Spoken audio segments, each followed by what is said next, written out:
thing, believe me. These niggas died of me. Look what I'm becoming. What I did, it made a man of me. All the that I did, I swear my What to do, YouTube? It's time Fetty with the Fetty back and show another video, man. Y'all know why we here, to handle business, man. Before the video starts, make sure you like, comment, and subscribe, bro. I'm gonna say it again, bro. Make sure you like, comment, and subscribe. I'm gonna say it one more. Matter of fact, like, comment, subscribe. Before I gotta beat you up, man. Look, bro, before I did this video, bro, look. Whoa, whoa, whoa, whoa, whoa, whoa. Where you going? Come here. Hold on, y'all. It ain't working. I don't think it's gonna pick it up. Let's see if I can see this. Bro, this joint too. It can. Yeah, okay. Wingstop, man. I went to Wingstop, right? I ordered my food. I called it in order, right? Pick it up, walk in there. I'm walking in, I'm picking it up, I'm paying, right? It's a cook in the back, and he keep looking at me. So I'm already, like, at that point, I'm like, all right, hold on, let me get on defense real quick. Because I don't know, like, it's just how I'm born, how I'm raised, where I'm from. Just somebody looking at you too long, bro, you start feeling, hold on, do I know him? You hear me? So I'm looking at him, I don't know him. I can't recognize him, nothing. Before I'm about to walk out, bro, they come up to me like, are you Top Fetty? Do you be on YouTube? Bro, that shit blew my mind, bro. I swear, like, bro, that's the first time anybody has ever did that I did not know, bro. It blew my mind, bro, that, feel me, like, out of all the people in the world, bro, that somebody who's watching me is from where I'm from, bro, that I don't know, feel me? And I just want to say I appreciate everybody who support me, bro. I appreciate everybody who gives me comments, that gives me Instagram DMs, that gives me feedback, bro. I appreciate all y'all, bro. I'm going to keep going for y'all, bro, because I know y'all want me to keep going, bro. I ain't going to stop, bro. It gives me motivation, bro. Y'all know life hard out here, bro. Everybody go through things, you feel me? Life be kicking some people ass. It definitely damn sure kick mine. But when I see people that actually support me, bro, and love me the way y'all do, bro, it makes me keep going, bro. And with that being said, I'm never going to stop for y'all, I promise. Let's get into this video, man. We got the crazy story of Houligan Wassa, Tales of Toronto. If y'all don't know, I did a Toronto video yesterday. And Houligan, oh, man, that sounds crazy. Wassa was a person in that video that was mentioned. And they say do a video on him. So we doing a video, man. Shout out to 6. Let's get it. What's going on, supporters? Before the video starts, I want to take a quick moment to thank everyone for 13,000. Right? It's crazy. Right? It's crazy. Who's that, my hooligan? Oh, that's my young real. Investigators say that's when 2 associates with Jenkins, including the 15-year-old, returned fire. I'm in the lane, we had him up like any day. For Houdini, we don't play, we wipe his nose, he moving snake. The chick, big GG, it's on my. Let's get it. Let's see what he's talking about, man. I ain't that tapped into Toronto. Let's get tapped in. 18-year-old Houligan Wassa is an up-and-coming Toronto drill artist proudly representing the infamous Northside Jane and Finch neighborhood of Driftwood. Houligan's ties to the Driftwood community runs deeper than him just living in the area. Not only was his father a known OG, but he was also the cousin of late rapper Houdini. Born in 2005, Houligan was raised in 404 Driftwood Avenue, a brick townhouse owned by Toronto Community Housing. The unit has a troubling history. Since the early 2000s, residents at the controversial unit have witnessed an alarming number of violent crimes, gang-related executions, and even mass shootings. One of the 5 men injured in a mass shooting yesterday has already returned to the scene. The victim was walking with crutches around Driftwood Avenue earlier this afternoon.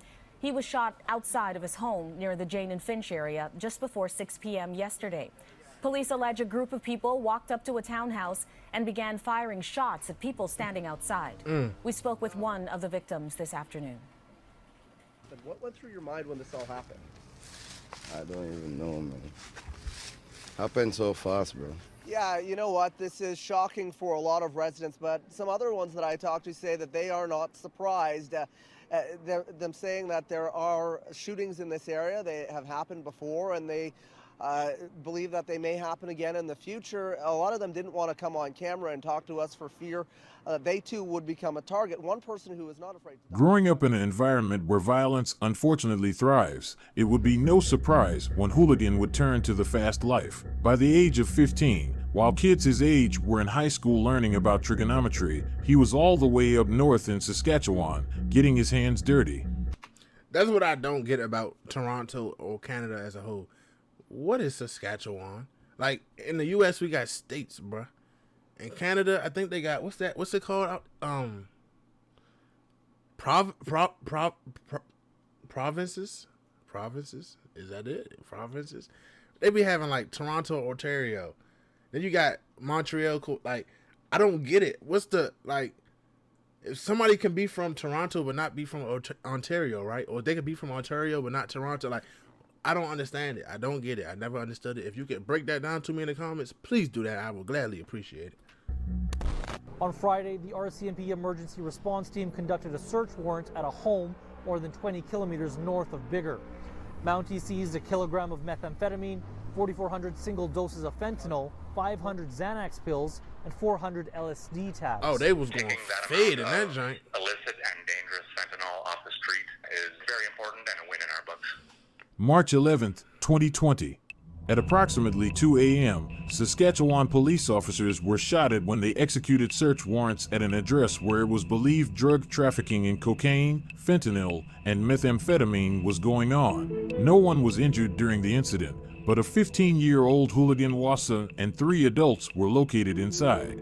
When searching the property, police seized a number of firearms, shell casings, cell phones, and drug paraphernalia.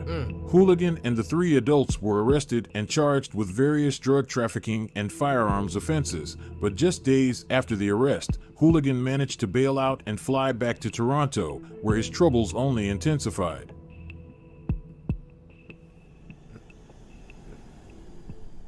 On May 26, 2020, 2 months after the Saskatchewan arrest, Houligan Wassa and his cousin Houdini would leave an Airbnb Houdini was renting out for the week. At this point in time, Houdini would be at the height of his career. He would have just released a new EP titled Underground and would be fresh off Press's tour. CCTV captured the moment Houligan Wassa, who was covered by a black mark due to him being a minor at the time, and Houdini, who was in a gray sweater, meeting up with 2 other people. They were 17-year-old Elijah Robinson, who was dressed in all black, and an unidentified man wearing a white hat. They would make their way to Blue Jays Way, right across from the Bisha Hotel. Unbeknownst to Houligan and Houdini, a blue Volkswagen Tiguan was lying in wait for them. Toronto police were able to confirm the vehicle was parked and waiting for nearly 40 minutes. Once Houdini crossed the street, Houligan followed right behind. CCTV then captured the 2 about to enter a vehicle that was parked on the side. At that moment,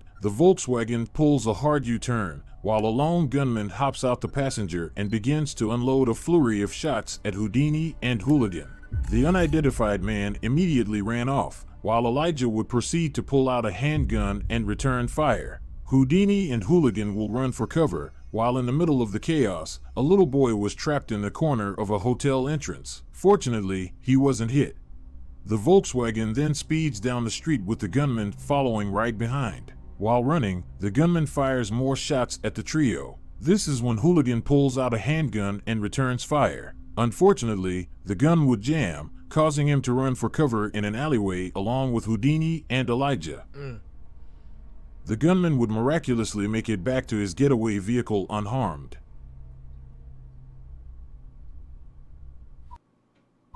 There's a shoe from somebody.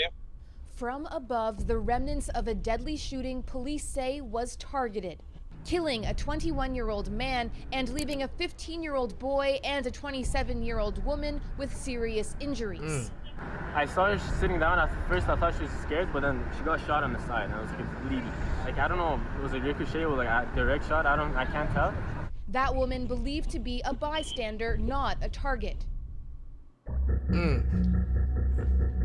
In the end of the 40-second gun battle, 24 shots were fired. Houligan was taken to the hospital immediately, where he would stay for no more than a few hours. Although he fully recovered in less than 2 weeks, he was sent to the Roy McMurtry Youth Center located in Brampton, awaiting gun possession charges. What is Brampton? Please let me know in the comments. The facility, referred to as the Roy, is known to have a history of violence with limited meaningful programming. Although there is an education system set up in accordance with the Peel Region School Board, the Provincial Advocate's 2010 report noted that some youth didn't feel safe in class and refused to attend. If there's a gang, drug, or street violence sweep in Toronto and Brampton, those under 18 end up at the Roy with turf rivalries and other disputes not being checked at the door. Roy McMurtry Youth Center is supposed to be cutting edge, a place where staff works very closely with the youth inside for various charges. But the advocate says that isn't happening all of the time, that many youth complain about violence amongst themselves and from some staff members. He says they also complain about racism from certain staff members. Another complaint, the quantity and quality of the food they're served. They say that some staff members actually bring in takeout and eat it in front of them in their sleeping units.